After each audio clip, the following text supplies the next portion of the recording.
Bonjour et bienvenue au Didacticiel pour créer un questionnaire interactif en utilisant Google Docs. Alors la première chose que nous allons faire, c'est cliquer sur notre application Google Chrome ici. Alors lorsque nous avons démarré Google Chrome, nous allons attendre que ça démarre. Bon, maintenant, nous cliquons ici en haut pour ouvrir un nouvel onglet. Sur cette nouvelle page, nous allons cliquer sur Google Docs ou document Google ici. Si votre session sur Google n'est pas actuellement ouverte, il vous demandera d'ouvrir votre compte. Alors pour ouvrir votre session, vous entrez votre adresse Gmail ainsi que le mot de passe.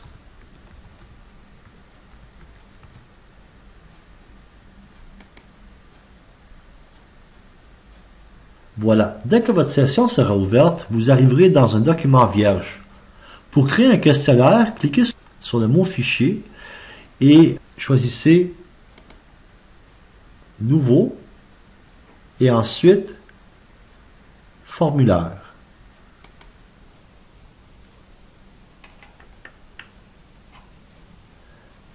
Alors ici, vous devez donner un titre à votre nouveau questionnaire que vous voulez créer.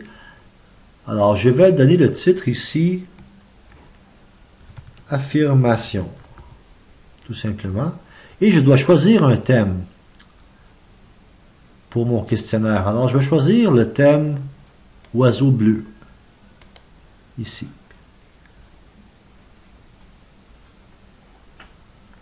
Alors, après avoir fait mes choix, je clique sur OK et je peux immédiatement commencer à créer mon questionnaire. Alors, la première question, je vais écrire ici mon nom usuel.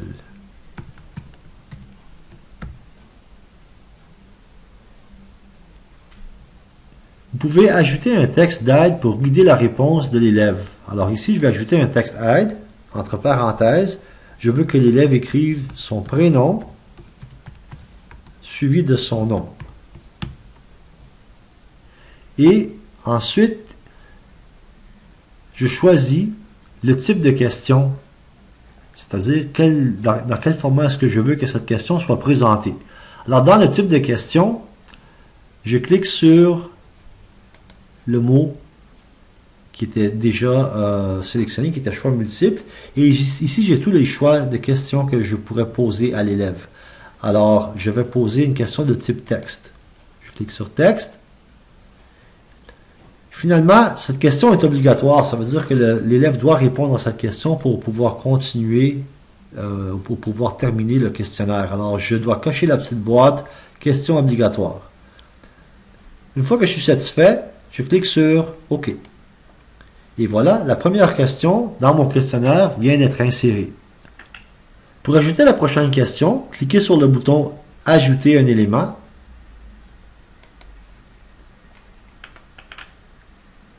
Pour la prochaine question, nous allons demander à l'élève le numéro de son groupe de classe. Alors, pour demander à l'élève le numéro de son groupe de classe, ici, nous allons écrire comme question « Groupe de classe ». Maintenant, le type de question va changer ici. Alors, vous avez constaté que l'application réutilise par défaut le même type de question que la question précédente. Mais nous voulons changer le type ici, comme je viens de dire. Alors, nous allons choisir dans le menu déroulant, en cliquant sur la petite flèche vers le bas, désolé, nous allons choisir sélectionner dans une liste. Ça veut dire que la question sera présentée de façon que l'élève choisira dans une liste de choix la réponse à la question. Dans ce cas-ci, c'est le groupe de classe.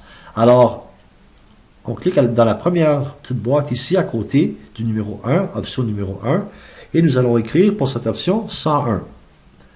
Maintenant, pour avancer, pour ajouter un autre choix, appuyez sur la touche Tab et nous avons automatiquement ajouté un deuxième choix. Alors ici, nous allons ajouter le choix 102. J'appuie Tab, 103, Tab 201, 202 et finalement 203. Alors je pense que c'est correct, ça veut dire que tous les élèves du premier cycle devront faire cette évaluation, ce quiz, ce questionnaire que je vais leur proposer dans les cours. Alors c'est certain que ce questionnaire est fictif, celui que je crée maintenant, il ne sera pas actuellement utilisé pour de vrai, mais c'est simplement pour vous donner un exemple. Alors, il s'agit également ici d'une question obligatoire. Alors, nous devons cocher question obligatoire et, encore une fois, je clique sur OK. Et voilà maintenant mes deux questions. La première, c'est mon nom usuel, le prénom et le nom. Vous voyez le petit indice indiqué ici, entre parenthèses, et le groupe de classe qui vient d'un menu déroulant. Je veux ajouter maintenant une troisième question. Maintenant, avant d'aller à la prochaine question, je pourrais vous montrer ici, si je clique sur la petite flèche à côté de ajouter un élément, cela ouvrira une palette qui contient un choix d'éléments, de différents éléments que je pourrais ajouter dans ma prochaine question. C'est-à-dire, je pourrais ajouter une image ou une vidéo ou un saut de page, un en-tête de section pour séparer les sections de mon évaluation ou de mon examen, une grille, une question qui comporte une date ou une heure. Alors, dans le cas de cette question, je voudrais un texte de paragraphe, puisque ce sera une question en développement. Alors, la question sera la suivante. Quelle est la chose ou la personne que tu trouves la plus tripante en rapport avec ton début au secondaire? Alors, je vais l'écrire. Alors voilà, la question est écrite. Et maintenant, ici en bas, je ne vais pas cocher la petite boîte question obligatoire puisque, disons que cette question n'est pas obligatoire. Alors je clique sur OK et la question est ajoutée dans ma série, dans ma séquence de questions, comme vous voyez ici. Je vais ajouter maintenant une quatrième question et cette fois, la quatrième question, comme vous voyez, par défaut, ça utilise exactement le même type de question que la question précédente. Alors ici, je vais simplement écrire « Quelle est ta musique favorite ?» Question qui n'a aucun rapport avec les autres questions précédentes, mais c'est juste pour montrer la structure du logiciel. Alors voilà, et cette question est obligatoire.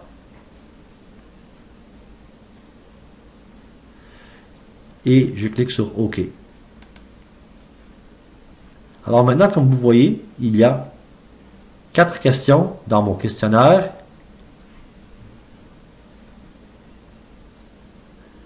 Je peux réorganiser l'ordre des questions simplement en cliquant sur la question, en maintenant mon doigt sur la souris et en glissant la question à l'endroit où je désire la déposer. Alors, si je veux changer l'ordre, par exemple, la question 4 est maintenant devenue la question numéro 3. Je peux également éditer la question en cliquant sur l'icône. Comme vous voyez, il y a 3 icônes. La première icône, c'est pour modifier la question. Si je clique là-dessus, je retourne dans l'éditeur de la question et je peux apporter des changements à la façon que je l'ai écrit. Alors, je peux changer ça pour quel est ton groupe favori. Quel est ton groupe favori? Question différente. Même je pourrais ajouter explique ta réponse.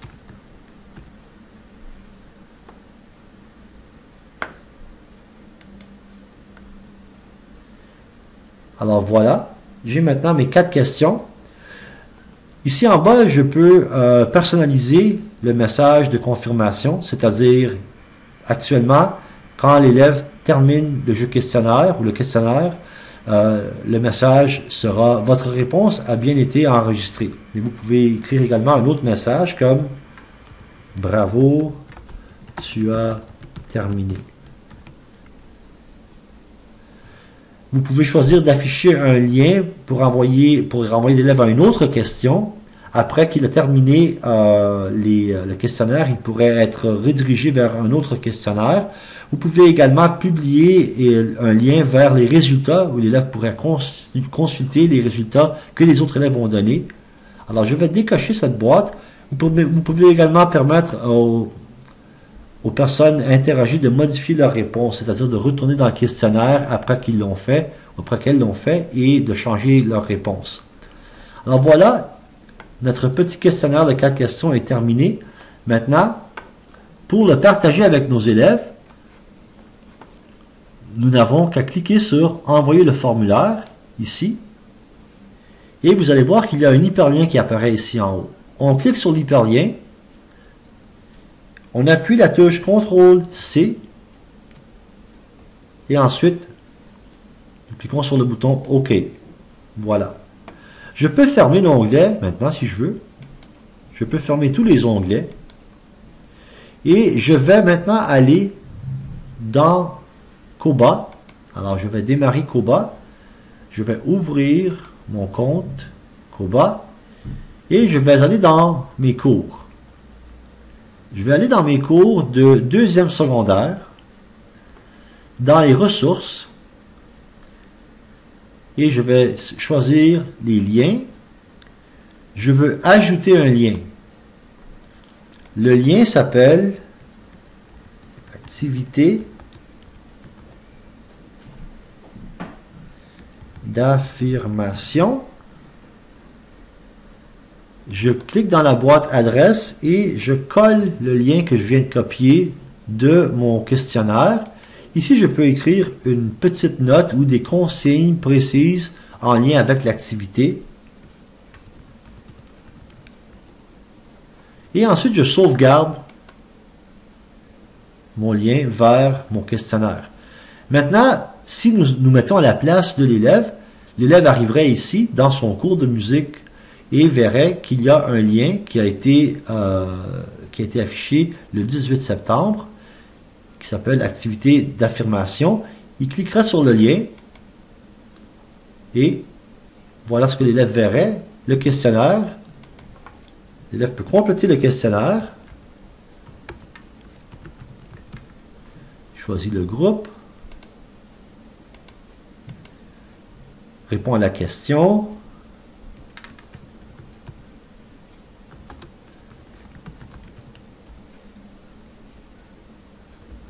Un instant.